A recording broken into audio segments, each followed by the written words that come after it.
Hey, this is Mad Movie Mark from the Mad Movie Mark Movie Review. Thank you for joining me as I review the 1955 crime comedy, The Lady Killers. I am shocked by this revelation. Shocked and appalled.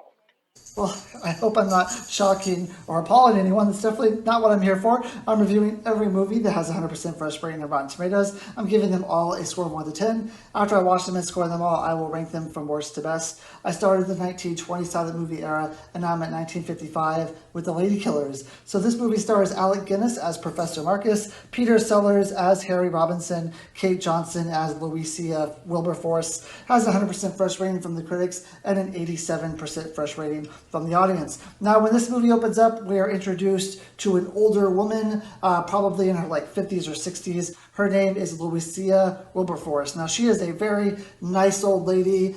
She is trying to rent out an extra room that she has in her house, but thus far she has been unsuccessful in doing so. That is until Professor Marcus knocks on her door and says, "Hey, I would love to rent out your room. The only problem is I have a group of friends. We have a classical musical band that we put together, and would it be okay if we practice at nights in this room that I'm renting?" Now, she absolutely loves the idea. She is someone who does not have a lot of people over. She doesn't have a lot of friends. She's kind of lonely. She thinks it's a great idea to welcome these people into her house and have nice musical practices. There was one small point, Mrs. Wilberforce, and some friends and I have formed a small musical group, a string quintet, in fact. Then you're a musician, a professor of music. No, merely an amateur, you understand. But we have been looking for somewhere to practice. Now, would it be agreeable to you If you were to practice here, oh, Professor Marcus, I could be delighted. So his friends come over. They all bring their musical instruments with them. Now, when they come into the house, they greet her. They all have different personalities. One's kind of a bigger, gruffer guy. One of them is a silent type who doesn't talk that much. But anyway, when they all get to the house, they go upstairs, they get into the room, and they start asking Professor Marcus, "Hey, what's going on here? Why do we have all these instruments?" He begins to tell them that they are pretending to be musicians. He has a little record he plays on the record machine to make the sound of a classical musical band. But this is all a ruse. It's all a guise to make the old woman believe that they're a band when in fact they are planning a bank robbery. Who's she? What does she mean you told her so much about us? We supposed to make noises with these things. What kind of noises? Who's she? Not noises one run, music. I said, what does she mean you...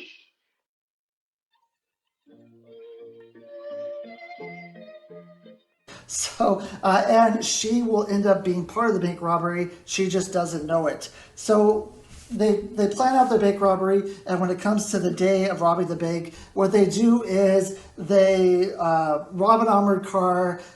They take the money that they robbed from the armored car to this place. I'm not really sure what kind of place it is, but they take it there, and then it's like luggage that they're just leaving there. Hey, what do you think you're trying to do? Hey, move on! Go on, get a move on. We want to get past here. What's the big idea in our way? Get out of it, will you?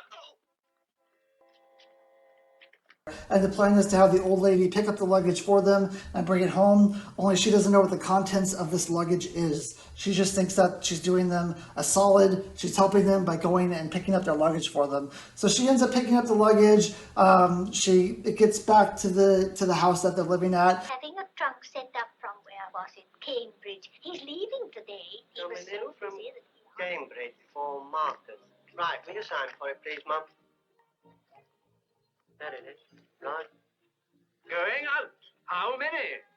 And now the guys have all this money, and they decide that they're going to leave. They've done the robbery. Now they're going to be on their way. So as they're leaving the house, the big lug guy who isn't supposed to be that smart, he gets his band suitcase caught in the door, and it has all of his money in it. And when he kind of tries to unjam it from the door, and all his money goes flying everywhere.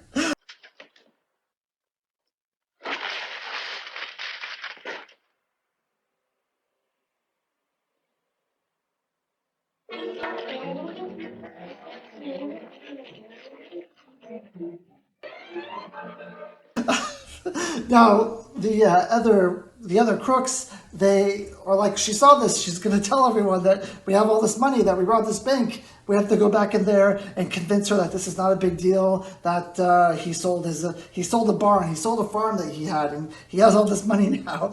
So they go inside and they try to convince her that, this money was got legally. There's no reason to believe it wasn't. At the same time, she has a group of her friends coming into her house, and one of the friends has a newspaper, and she says, "Well, did you hear about that big bank robbery earlier?" No, the old lady, Louisa, she puts two and two together, and she realizes that she helped in this bank robbery, and she's very disappointed in these guys. In fact, she tells them, she gives them a good ribbon about how disappointed she is that these gentlemen misused her faith and misused her kindness. She basically says, "We're going to give the money back. For now, I want you to entertain my friends because they're really good friends of mine. And then after that, we're going to give the money back." So they agree. "Yeah, sure, we'll give the money back. No problem." Professor Marcus ends up having a conversation with her that they're not going to want the money back. The money was insured. They're not going to want it because they've already put an insurance claim on it. There's no reason to bring it back. They're not going to want it. Mrs. Wilberforce, I don't think you quite understand the intricacies of this particular situation. And let me try to explain, Mrs. Wilberforce. You see, in this case, it would do no good to take the money back. As strange as it may seem to you, nobody wants the money back. Don't expect me to believe that. But it's true, Mrs. Wilberforce. She doesn't believe this at all. Of course, she says, "Well, I don't know, this doesn't sound right. We're just going to take it back." So the guys go upstairs and they agree that they're going to have to kill her because she knows too much, and they don't want to give it back. So they draw straws, and I don't remember which one of them draws the shortest straw first.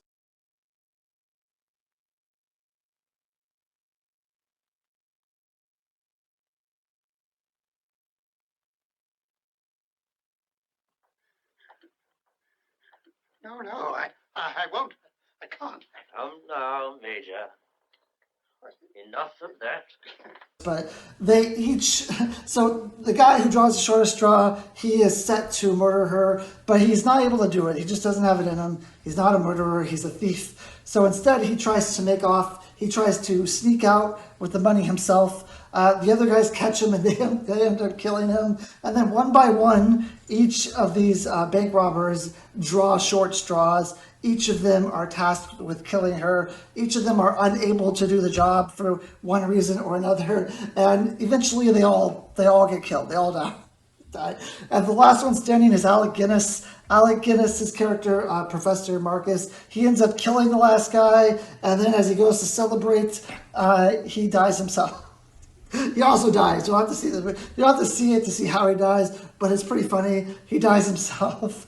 And then, so this old lady's left with all this money because the money's still in the room that they were staying in, and now all of them are dead. So she takes the money back to the police station, and she tries to tell them, "Hey, I got all this money. It was a robbery that I was a part of yesterday by accident, and we took all this money, and I want to give it back." None of the cops believe her, because she's gone in there and told wild stories before that, no one could believe. So they didn't believe her, and they don't believe she stole the money. They don't even believe she has the money because she left the money in her car. She didn't bring it with her. So she's like, "Well, does someone want to come help me bring it in? I'll return it to you." And the cops say, No, you just keep it. We don't even want the money. It's okay. Money? What money? We don't want it. And then she stands there and she thinks, that guy was right. They don't want the money. That's the end of the movie. That's the whole thing. So what did I think of this movie? I thought this movie was really funny. Not as good for me as the Lavender Hill Mob, which Alec Guinness was also in, but really, really funny, especially the ending.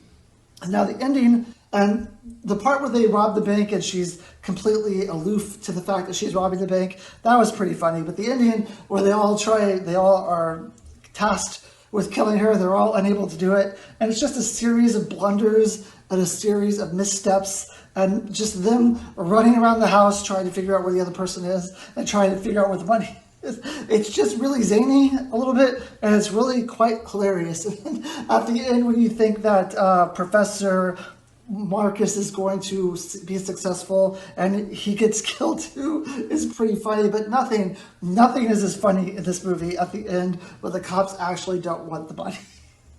It's like, yeah, they were right. They didn't have to die. They could have just kept the money. If they could have just convinced her of that earlier, everyone would have lived. No one had to die. But as good as these performances are by Alec Guinness, now this must be one of Peter Sellers' earlier movies because he doesn't have a lot in this movie to do. He has a few scenes where he has a couple lines. I mean, he's not completely absent from the movie, but definitely not a Peter Sellers performance that I'm used to where he plays like 5 or 6 characters or something.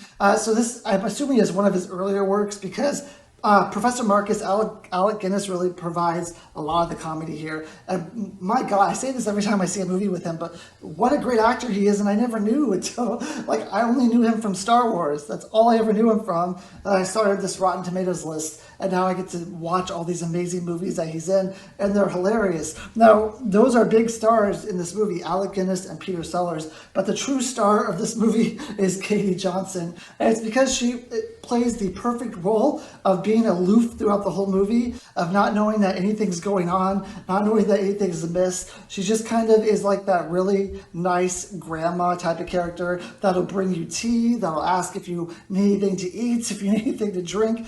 She's just like a really sweet, nice person, and she really plays the opposite role of what everyone else is. Because everyone else is basically in it for themselves. They just want the money. That's why they're still willing to kill everyone off, like, whenever they need to. They could just kill people off at will because they're just all about themselves. But then you have this sweet old lady who's the exact opposite. And that's kind of what you need for this comedy to work. You need someone who's completely goes through her day, not thinking anything's wrong, not seeing anything that's wrong in these people, except for when she realizes that they robbed this bank. I mean, she's not completely aloof there because she knows right away. She puts 2 and 2 together that something's going on here. But she is fantastic in this movie. I would say she's like the star of this movie. I looked her up, and she started acting when she was like in her 50s, and then was only in one other movie after this because she passed away 2 years after she did this movie, which is sad because I think that she could have done a lot of really great roles. She could have been